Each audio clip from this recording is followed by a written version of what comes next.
शिवकाली समाज चैनल पर आप सभी का स्वागत है। जय माता दी आप सभी को।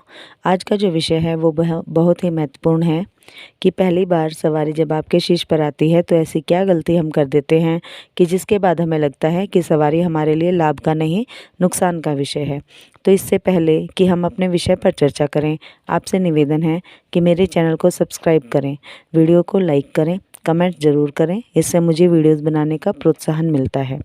अब बात करते हैं कि सवारी के आने के बाद आपसे ऐसी क्या गलती होती है जिससे आप सवारी को वरदान की बजाय अभिशाप समझने लगते हैं।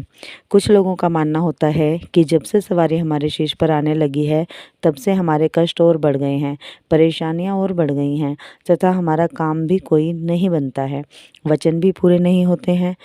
माँ यदि हैं तो हमारा अच्छा क्यों नहीं करती।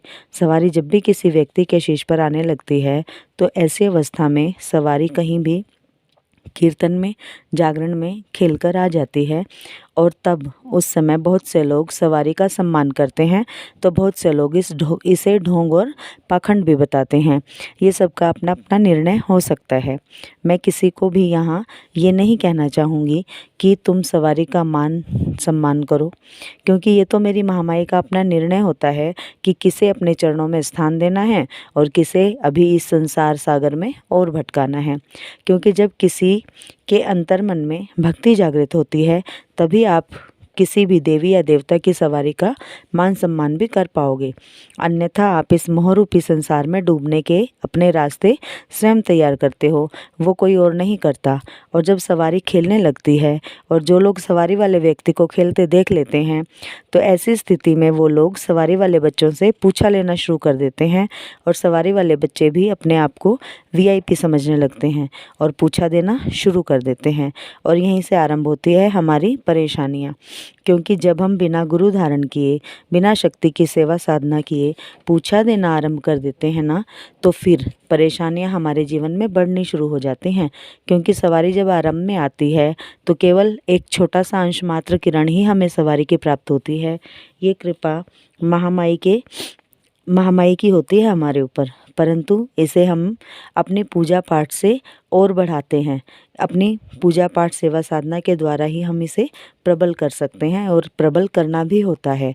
भोग प्रसाद देकर, माँ को चोला चुनरी श्रृंगार चढ़ाकर, माँ को प्रसन्न करते हुए हमें अपनी सवारी की शक्ति को और बढ़ाना होता है।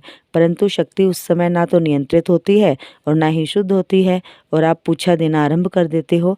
तब ऐसी अवस्था में आप अपने लिए परेशानियां ही खड़ी कर लेते हो। क्योंकि जब सवारी किसी के शीश पर आती है तब हमें सवारी के मान सम्मान में बहुत से कार्य करने होते हैं। सवारी को प्रबल करते हुए उसे आसन देना होता है, उस शक्ति को स्थान देना होता है, उसका चौकी दरबार लगाना होता है, गद्दी देनी होती है उस शक्ति को। तब वो शक्ति धीरे धीरे आपकी सेवा से प्रसन्न होकर आपकी शक्तियों को बढ़ाती है। तब आप किसी की भी पूछा दे सकते हो, उपाय बता सकते हो दरबार लगाकर।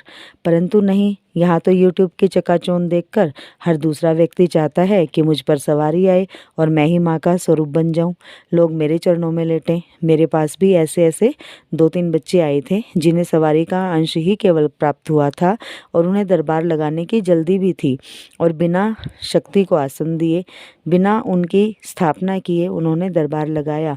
पर जैसा कि मैं आप सबको समझा रही हूँ कि बिना परिश्रम के कुछ नहीं है, ऐसा ही मैंने उन्हें भी समझाया था। पर गुरु की आज्ञा का उल्लंघन करने वाले को, गुरु की काट करने वालों को जो शक्तियाँ सबक सिखाती हैं तो फिर उन्हें वो सबक और कोई नहीं सिखा सकता। शक्तियाँ खुद उन बच्चों को अपने अपने पॉइंट ऑफ व्यू से सबक सिखाती हैं और वही उनका भी हुआ। और आज वो दर बदर की ठोकरें खा रहे हैं।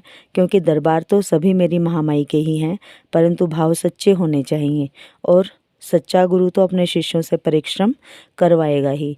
परंतु जिन्हें जल्दी होती है ना फेम पाने की, फेमस होने की, उन्हें फिर सब्र कहाँ होता है और फिर वो परिश्रम ना करके कोशिश करते हैं शॉर्टकट मारने की, जो कि उन बच्चों ने भी किया और अपने जीवन की परेशानियों को और बढ़ा लिया। तो आज मैंने कोशिश की है ये टॉपिक क्लियर करने की, एग्जाम्पल के जरिए भी, जो कि 100% सच है, जो कि मेरे यहाँ दरबार में हुआ है। आशा करती हूँ कि आप सभी बच्चों को आज की वीडियो से सीख मिलेगी और आप उन गलतियों को करने से अपने आप को बचा लोगे और अध्यात्म के मार्ग में उन्नति की ओर बढ़ने का प्रयास करोगे, ना कि अवनति की ओर बढ़ने का। तो महामाई आप सभी को प्रेरणा दे अध्यात्म के मार्ग में आगे बढ़ने की। इसी शुभकामना के साथ जय माता दी सभी को। जय शिव शक्ति, जय महाकाल, जय महाकाल।